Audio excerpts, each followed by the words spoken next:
Thank you, Jack. Good morning, ladies and gentlemen. Lord, take a breakfast. Morning, ladies and gentlemen. Morning. That sounds more like it. I mean, I'm so excited to be here for our second BGLC summit and actually third summit in a row, because there's just so many exciting things to say and do today. And more importantly, I am very pleased at the turnout at 9 a.m. in the morning. I think last year, Jack, we had about 20 people, and it shows how important you all believe that this occasion here today is, and we hope we will not disappoint you at all. Fellow distinguished guests, ladies and gentlemen, if ever there was a watershed moment in Jamaica's gaming industry, it is right here, right now. We have invited every stakeholder in all sectors of the gaming industry, along with the general public, to be here in this room for the next 7 hours to talk and examine where we are on the global map and to plot our way forward. Today, with a convergence of policymakers, including government and the regulators in the same room, at the same time with our licensees and consumers, our commission staff on the ground, as well as entrepreneurs and innovators on the fringes of the industry, with the new ideas and interests to push the envelope for us and provoke a lot of discussion. Not only that, we have the rest of the world watching us as we live stream the entire day's proceedings on our website, www.bglc.gov.jm, and Power 106, our local radio station, coming in shortly for a live outside broadcast.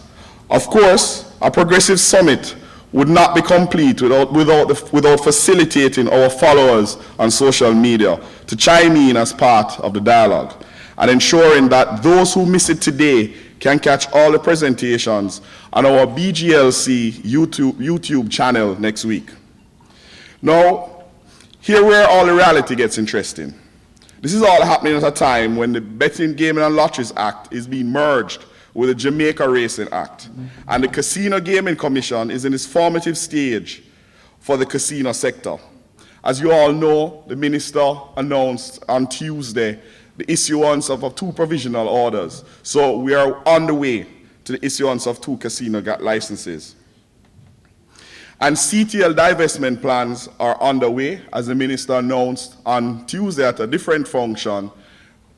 RFPs have been issued, and there have been requests for 4 specific RFPs, and we are hoping that we'll get a response from all 4. Added to the fact, as we expose what we're doing here to Jamaica, our executive director of the BGLC, Mr. Jack Shirley, was recently appointed to the board of the International Association of Gaming Regulator, or IAGA for short, a first for Jamaica and an exciting step onto the global platform for the BGLC. Let's congratulate Jack. Now, how timely is that? Undoubtedly, the conversations we have today will effect meaningful shifts in Jamaica's industry. It is up to every individual here, right now, right here, to listen, engage, and make their voices heard, and not to waste the golden, no, platinum, I would say diamond, but I hear they're copyrighting that, the opportunity we have to direct the course of our future and to create history here at the Jamaica Conference Center. The last time I spoke the truth, people said, you know, I shouldn't say too many positive things about our minister. But one of the things I have no choice but to say, a big proponent of our minister, that he says, Pierre, we have to talk, we have to listen, we have to talk some more and communicate. So when you get everybody in the same room, what we're asking for, guys, is that we're seeking the consensus. To get that consensus, we want to hear everybody's view today. I don't have to ask Howard that. Howard is going to give me his view whether he wants or not.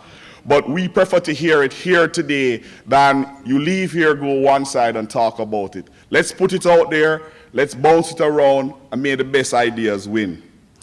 So what are the conversations we need to have to achieve local sustainability and a greater global presence? Last year at the inaugural summit, we sold the concept of uniting all sectors locally under the common umbrella of the gaming industry to work together to share ideas on ways to boost each other's earning potential through the expansion of awareness of the possibilities. The first summit was so well received and was so instrumental in pushing us forward by leaps and bounds that we are led to really push for the inclusion of broader perspectives, bringing in our 5 international speakers and panelists today. This is a very big moment for us, and on behalf of the BGLC and the government, we thank them for being here today. Because whilst in the past we have bounced our ideas around as key stakeholders in a local industry, it is important to us to find out what the benchmark in the international global space is. So we start with Mr. Alan Pedley, an Australian leader across the spectrum of gambling regulation in his home country of Australia and in numerous other jurisdictions. Miss Christina, I hope I get this right, my dear, Miss Christina Thakur Rankin, a British specialist in betting and gaming consultancy in the United Kingdom with more than 25 years of industry experience. You don't look like it. Mr. Rick Hector, hailing from the US, working with the US Treasury Department, is an anti-money laundering and forensic accounting specialist, offering advisory services to more than 29 countries on the creation of gaming laws, internet control standards, and anti-money laundering provisions. Mr. Edward Martin from Kentucky, I think the home of horse racing, USA. He's a leading figure in the regulation of horse racing in North America and parts of the Caribbean for the past 19 years. Mr. Louis Del Valle, an expert from Puerto Rico in electronic theory, gaming machine testing, calibration, and inspection.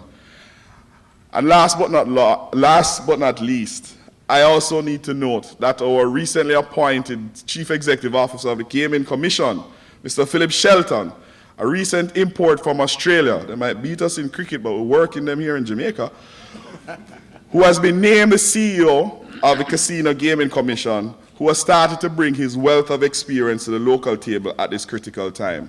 Guys, welcome.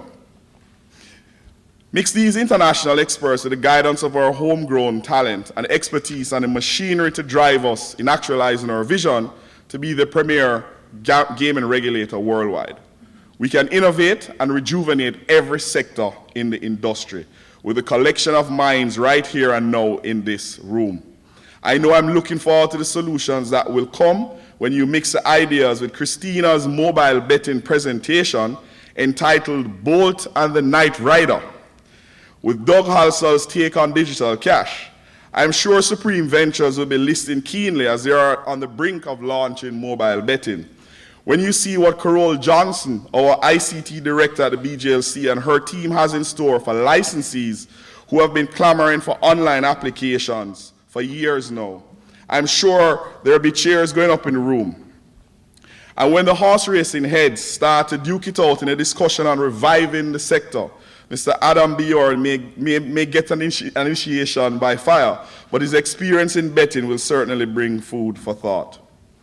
So, when you're sitting on an idea that in your mind may seem a little left of center, and you are debating in your mind as to whether to share it, I once again encourage you to, as we say in Jamaica, talk the things them.